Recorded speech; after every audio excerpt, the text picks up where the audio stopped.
All right, let's talk about it, the big one. Should you rent or should you buy? It's easily one of the biggest financial questions we'll ever face. And you know what? The answer can literally shape your entire future. So today, we're going to cut through all the noise, all the opinions, and get straight to the numbers. I mean, we've all heard it a million times, right? Buying a home is the key to building wealth. It's the cornerstone of the American dream. You get a house, you build that equity, and you're set. But is that really always the case? So instead of just guessing, we're going to use a really detailed financial model. We're going to pit a homeowner against a renter-investor over 2 full decades. It's time to see if that conventional wisdom holds up against some cold, hard data. Okay, first up, let's follow the journey of our homeowner. We're going to walk with them for 20 years, starting right from the moment they get the keys. So here's the setup. Our homeowner finds a place for $515,000. They put down a really solid $100,000 down payment, and they get a loan for the rest at an interest rate of 6.86%. These are the numbers that will drive everything else. So that boils down to a monthly payment of just under $3,200 every single month for the next 240 months. That's their number. It's a huge commitment, and it becomes a constant in their financial life. And this, right here, is where things get really, really interesting. You're writing that big check every month, but how much of it is actually buying you more of your house versus just, well, paying the bank? And wow, take a look at this. That very first payment is a real eye-opener. Almost 75% of it, that's over $2,300, goes straight to interest.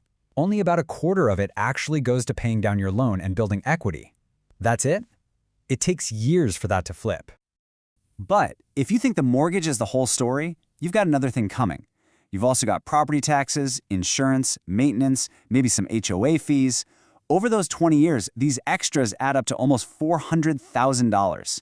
That is a massive cost people often forget to factor in. So when you add up the whole shebang, the down payment, all 240 of those mortgage payments, plus all those carrying costs, the total cash that leaves their pocket is over $1.25 million.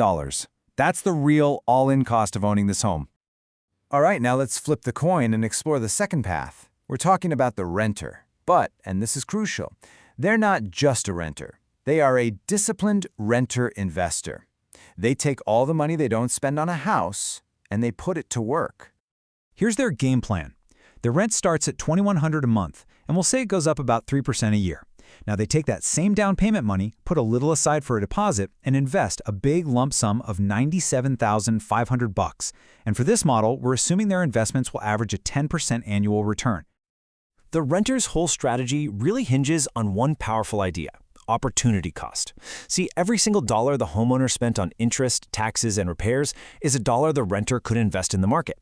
It's the financial road not taken, and believe me, that road has a real, tangible value. So their wealth-building machine is actually pretty simple. First, that big lump sum goes right into the market. Then, every single month, they invest the difference between what the homeowner's paying and what their rent is. And then, they just let it grow. They let it compound for 2 decades. The key here is discipline. Okay, deep breath. We've walked down 2 very different financial paths. 20 years have now passed. The homeowner is mortgage-free. The renter-investor has been plugging away, investing consistently. It's time to see who came out on top. And here it is, the final verdict from our model. After you account for all the costs and the home's appreciation, the homeowner walks away with a net gain of just over $10,000. Meanwhile, the renter-investor, they have a net gain of over $474,000. The difference is it's staggering. I mean, just look at this chart. It puts everything into a crazy perspective. The homeowner's gain is that tiny little sliver, and it's just dwarfed by the massive tower of wealth built by the renter-investor.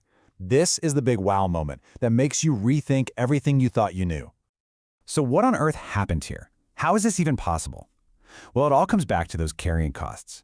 That relentless drip, drip, drip of interest, taxes, and maintenance basically ate up almost every single penny the homeowner made from their house appreciating in value. They created wealth, sure, but it was immediately spent just to keep the house. So what does this all mean for you? Look, the point of this isn't to say renting is always better. Not at all. It's to give you a framework, a new way to think, so you can make your own smart decision. Now, this part is absolutely critical to understand. This result is completely dependent on the numbers we plugged in. Change the home appreciation rate, lower the stock market returns, find a better mortgage rate, and you could get a totally different outcome. And maybe the most important assumption of all, this only works if the renter actually has the discipline to invest the difference every single month.